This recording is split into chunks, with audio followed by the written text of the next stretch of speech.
Great. So welcome everyone. I'm Tess from Sustainable Kingston. Thank you so much for joining our webinar today on waste diversion in the everyday. This webinar is part of Sustainable Kingston's ongoing workshop series from the Climate Action Working Group's recommendations. There will be a couple more workshops this year, so stay tuned on our social media and our website. For some housekeeping, this webinar will be recorded and posted on Sustainable Kingston's YouTube channel after this, as well as posted on the Facebook event page. If you have any questions, you can ask them in the chat or afterwards. Now just introducing Marion and Aaron from Waste Less Junk Removal. Take it away. Thanks, Tess. And thank you to Sustainable Kingston for having us for Zero Waste Month. We're really happy to be here, and everybody should definitely check out the YouTube channel afterwards. Aaron and I were watching some before this video, getting pumped, and it was really great. So I'm Marion, and there we go. And I just wanted to give us a little presentation outline so that you know what's happening. We're going to tell you a bit about who we are, and the framework that we work under, which is the framework of the circular economy. We're also going to give a brief overview on the importance of waste diversion and what the waste diversion landscape looks like specifically in Kingston. So we're going to keep it local. Then we're going to talk about what our waste diversion process is and the challenges and opportunities that are sort of along with that. And then we'll have a question period at the end. So if you have any questions, you can put them in the chat, write them down, save them till the end. We'll be happy to address them. So hi, I'll just introduce myself. My name's Erin. I'm a volunteer with Waste Less doing mostly marketing and some research. So I'm a recent graduate from St. Lawrence College in the Energy Systems Engineering Technology program. And I've always been interested in sustainability, whether it's learning about renewable energy, energy management, or waste diversion. So yeah, I see all aspects of this as connected and really important. And that's why I'm here to talk about waste diversion today.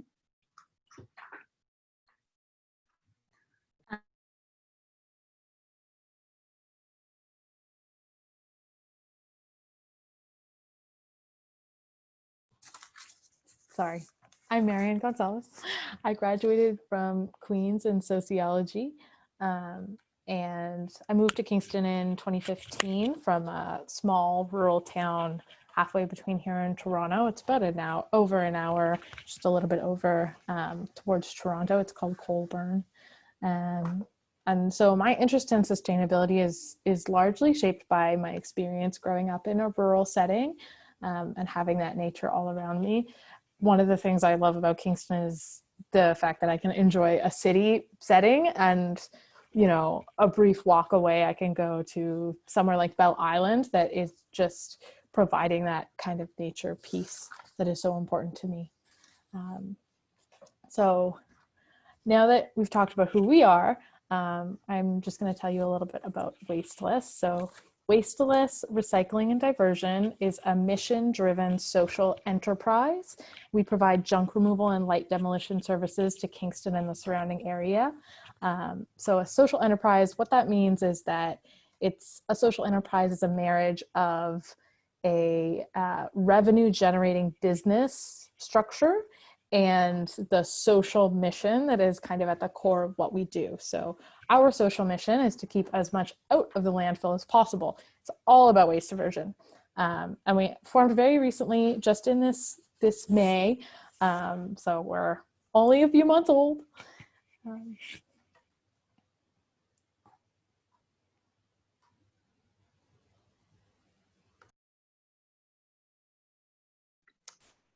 Yeah, this slide is just a picture of what kind of inspires us at Waste Less. So this is a diagram of the circular economy, and it's from a document put out by the government of Ontario. So you can see that it's holistic. It starts with the very beginning. There are few raw materials used. And from the very outset, the end goal is to make sure that products are recyclable. So the main idea of the circular economy is that little to nothing ends up in the landfill. And so that would mean that all items can be repairable, reusable, and in the end recyclable.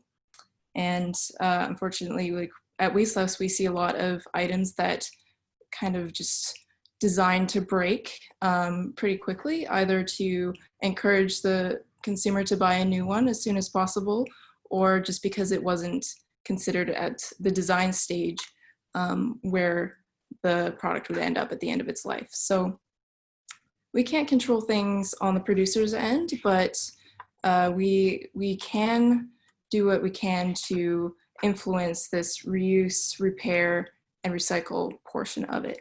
And so that's what waste diversion is. It's the reuse, repair, and recycling aspects to keep things out of the landfills.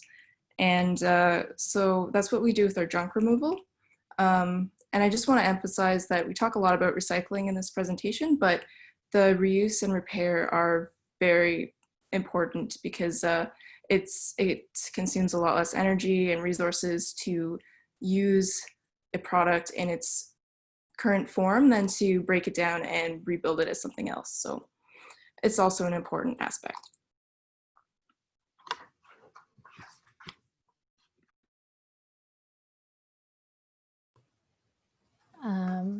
So like Erin said, we know we can't, we don't have the power to create the circular economy out of nothing, but we're just doing our best to be that one piece, and hopefully that can encourage others to take over more in the production and distribution side of things.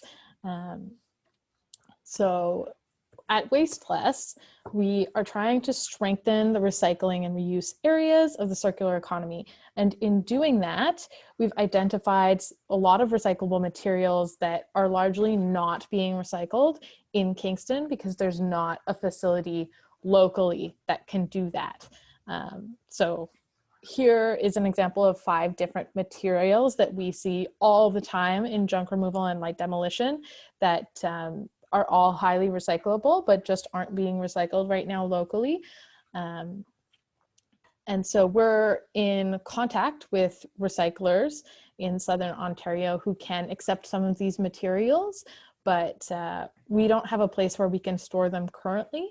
And so much of recycling is being able to store the material and get it to a recycler. And so we're looking for a facility to get a storage space so that we can do that. And I'm going to speak a little bit more to that in the challenges section, but you can just see here we have untreated lumber. So that's untreated refers to, treated lumber is anything that's pressure treated, varnished, stained, painted, anything like that. So untreated lumber has not undergone any of those processes, which make the lumber toxic. So it's perfectly fine to become mulch or what have you. And then we have non-white styrofoam, HDPE, which is high density polyethylene, oversized plastics, such as this oversized lawn chair, and textiles.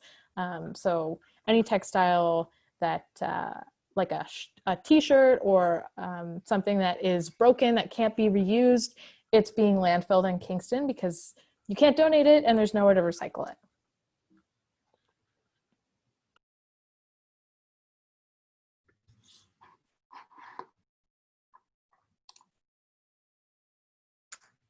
So why do we do waste diversion?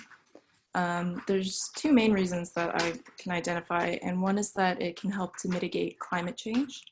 And it does this because landfills produce a huge amount of greenhouse gases, including methane and CO2.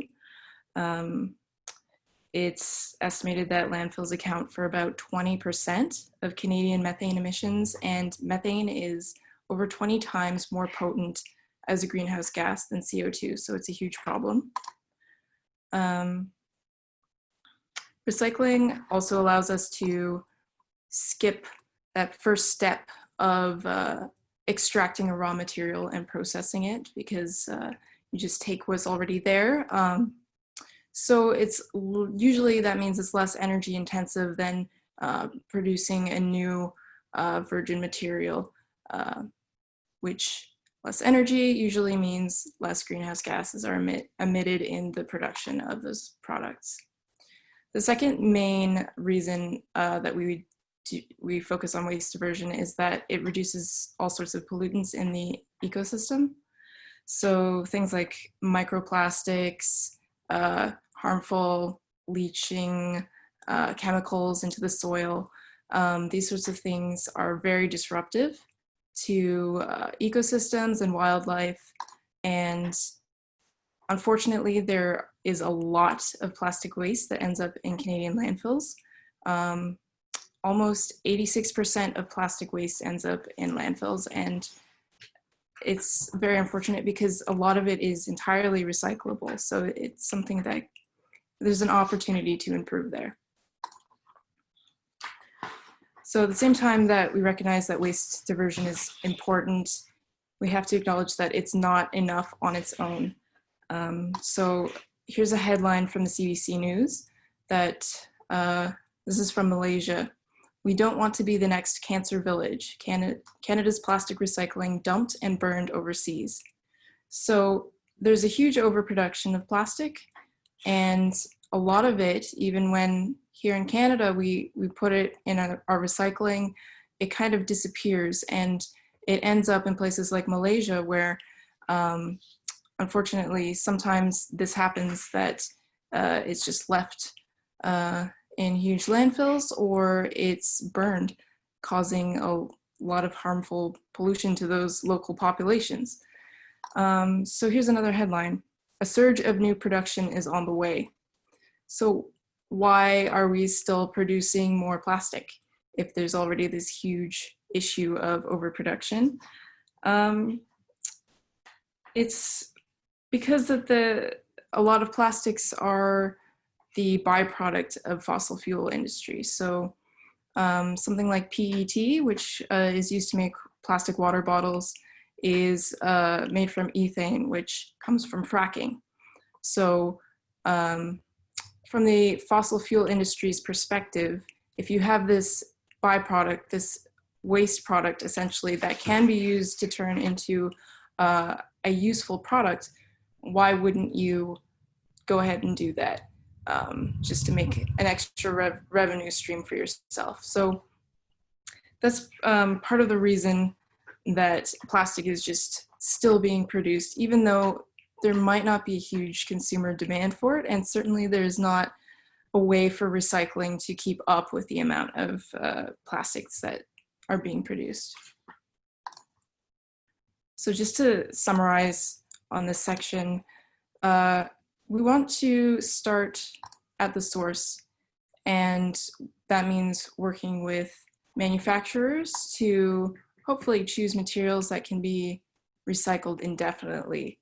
So something like plastic has very complex molecular structure that decomposes each time it's recycled and degrades.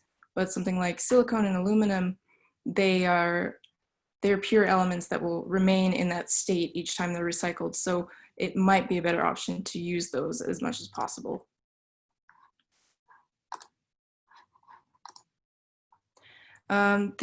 Another thing that could be done is to encourage more regulation. Companies are able to get away with quite a bit, but it doesn't have to be that way. And we know that regulation can help in certain circumstances. For example, with ozone depleting substances, which were discovered to have helped create a huge hole in the ozone layer. And so these products like refrigerants like Freon were slowly phased out, and now many of them are entirely banned in Ontario. And we see that the ozone layer is now healing itself. So this can work. If you can do it with refrigerants, why not plastics? And we want to demand traceability and transparency throughout the life cycle of products. So we see that things get shipped overseas and they disappear. From our perspective in Canada, it looks like it's been recycled, but obviously it's not. So we want to encourage that things are clear where things are going, where they're ending up at each stage of the recycling process. And for now, we're doing what we can, which for all of us is diversion, and also hopefully advocacy, learning about our process, learning about opportunities for improvement, and really pushing those forward. And here's just a quick picture of a headline which shows some good news that the ozone layer is finally healing. So regulation can work.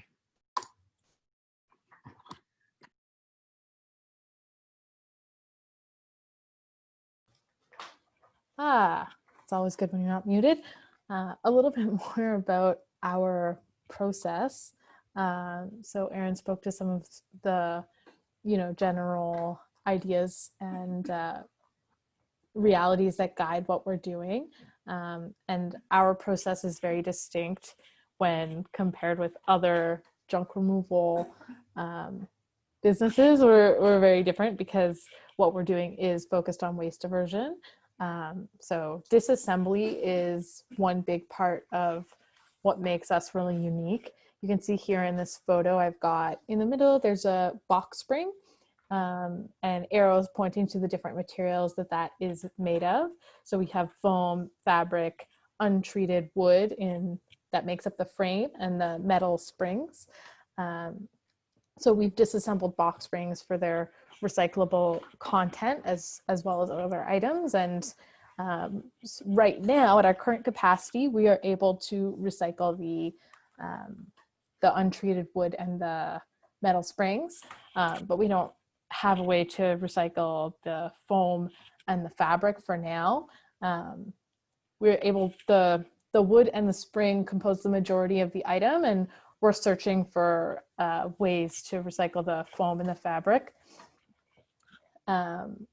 Sorting recyclables is a large part of what we do. So when we're on a junk removal job, it takes time to sort the recyclables, and we take the time to do that. And thirdly, we also are providing light demolition services with a real focus on preserving reusable materials. So light fixtures, door handles, there's a lot of stuff that can be preserved that right now is just being landfilled. And you can read more a little bit about this on our blog. And there's one post that is called Demolition Without Recycling and Salvage is Just Junk. So we've written some of our thoughts down about our process and explained a little bit there. And here is the real life example of one of the box springs that we took apart. So you can see in that first photo to the left, there's the box spring, everything still intact. And then here's the wooden frame and the metal springs.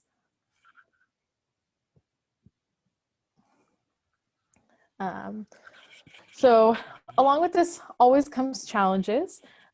Sorting and disassembly is very time intensive.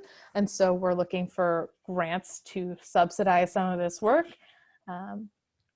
And like Erin was talking about previously, recycling practices are often opaque and mysterious. So a lot of the recyclable material that is being shipped overseas, we don't have we're not able to trace what is happening to that product. And so that poses a challenge for us, which is finding recyclers that can show us where all of this material is going. So finding accountable recyclers. Another challenge is that recycling requires volume, and volume requires access to materials, first of all. So I need a volume of untreated wood. I need a volume of foam or textiles to be able to bring it to the recycler. And along with volume comes storage. And storage is, in this case, related to having a facility. We need a home to put all of these goods so that they can go to recyclers, and also a facility would help us disassemble. So those are some of our current challenges that we're working through. Yeah, we're very excited to have mute yourself. We're very excited about the opportunities that we find in our work. So number one is that we can create a real and measurable impact, not only in every piece of furniture that we donate or every appliance that we repair and find a new home for, but people are so grateful to have someone help declutter their home, and they feel good to know that like it's not just ending up in a landfill. So that feels really good to help with that. Another opportunity is to challenge our disposable culture. So this idea that things can be made just to throw it away and that's just a normal accepted thing. We want to propose alternatives to that, because it's so important to change our whole outlook on how we consume and dispose of things that we use. And another opportunity potentially is to influence policy. The more we learn about what is recyclable, what isn't, the infrastructure that is available or not, the things that corporations are allowed to say that might not be entirely truthful or transparent, we can use those as opportunities to maybe push alternatives and try to regulate the industries that are causing such environmental harm.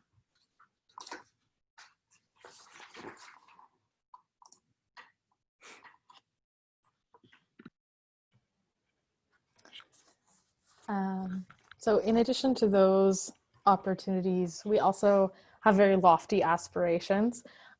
We're dreaming big, and so these are some of our future dreams and goals. So to have a sliding scale payment option for people living on a fixed income so that we can provide our services to more people. We've also discussed the possibility of hosting neighborhood cleanups, because nobody wants to live in a neighborhood in a community full of litter. Nobody who's human, nobody who's animal wants to live there. So we're discussing the possibility of being able to provide that. And finally, we want to put Kingston on the recyclers map. So once we have a facility and can acquire a critical mass of recyclable material, we'll be able to call recyclers and they will come pick up the recyclable material from Kingston, or we'll take it to them. There's just a quick story I want to share. When we first started this, and we were doing research just to figure out, what is the landscape of waste diversion in Kingston? I was talking to someone at Biomass Recycling. They're recyclers who focus specifically on taking untreated lumber. And the person on the other end of the phone was telling me, I drive by Kingston all the time on my way to Ottawa, on my way to Toronto. I've never stopped there because nobody has contacted us and been able to offer us this. And so we really want to be the people who do that. And we really want to put Kingston on that recyclers map, because there's so much here that doesn't need to go into the landfill. That's the end of our presentation. Thank you everybody for tuning in. I hope that you all took away some valuable information today. Please like us on Facebook. We just started, we're very new. And you can check out our website here, wastelessrecycling.ca. It's got some more information about who we are, what we do, what services we offer, and more of our goals. And then if you have any junk that you need to get rid of or anything that needs to be demolished, whether that's a deck or whatnot, you can call us. I've put our business number here just in case there's anybody who has that need. We'd be happy to chat more and help out. And I think now we're going to turn it over for a question period.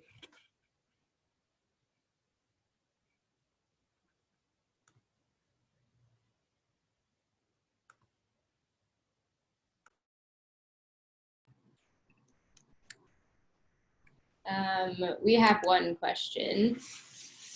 Hi, it's Jeff from Sustainable Kingston. Can you guys hear me okay? Great. So you guys started in May just at the beginning of the pandemic. And I'm wondering about just your processes and how you, I mean, you obviously probably had a plan that needed to be altered, I guess. And I was wondering how that plan was altered and what you're thinking about in the next little while about staying safe, keeping your employees safe and all that stuff. Yeah, absolutely. I can answer that. So the pandemic has certainly been very challenging, you know, not only in sort of worrying about our own safety when on the job, but also the resources that are at our disposal. We bring a lot of reusable items we bring to thrift stores, the Habitat for the Humanity, the Goodway, and with their sort of changing availability and the change in what they are accepting, that has been very challenging for us because we're trying to keep things out of the landfill, but we don't necessarily always have somewhere else for those things to go. So that's been a challenge. And certainly keeping ourselves safe. Physical distancing when on the job often requires just being frank with people and, you know, asking for what you need and telling them what we're doing, which is all of that good stuff, wearing masks, sanitizing, and, you know, it's a lot of communication about where we're at with each other and with other people, with our customers and whatnot. So it's definitely been a challenge, but it's been workable.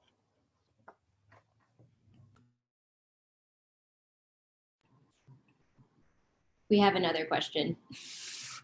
Hi guys, it's Kristen from Sustainable Kingston. I just had a question. Have you been in contact with Queen's University at all regarding move out of the students? Because I know at that time they're always looking for places for furniture and for all kinds of items that the students are moving out, they're going home, they have no need for anymore. So just wondering if you zoned in on that or if you've had any conversations with them, or if not, maybe it's a good recommendation for future. Yes, thank you. I haven't reached out to them. One thing, Queens is just such a big institution that I'm like, I don't know who to talk to. This is such a mammoth of an institution. But I was thinking I would reach out to the student experience office, who I think sometimes deals with these things. Anne Tierney was someone I spoke to briefly when I was at the university, and we've definitely done a lot of job for students who are moving out at the end of summer. And it's really challenging for them right now. It's a very challenging time. But thank you. I will definitely follow up on that recommendation. Thanks.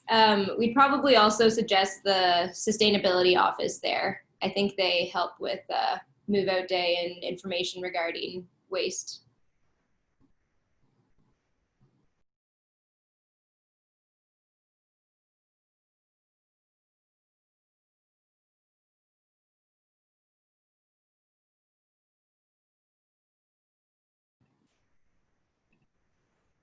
I guess if there's no other questions, yeah, thank you so much for your presentation. We learned a lot and are really excited for an organization like you to be in Kingston. So yeah, thank you, and thanks to everyone for listening. Thanks everyone for tuning in. Hope that we can, as we learn more and grow, keep talking with people and talking about what we're doing. And we're so glad to connect with Sustainable Kingston. You guys are awesome, and this is great.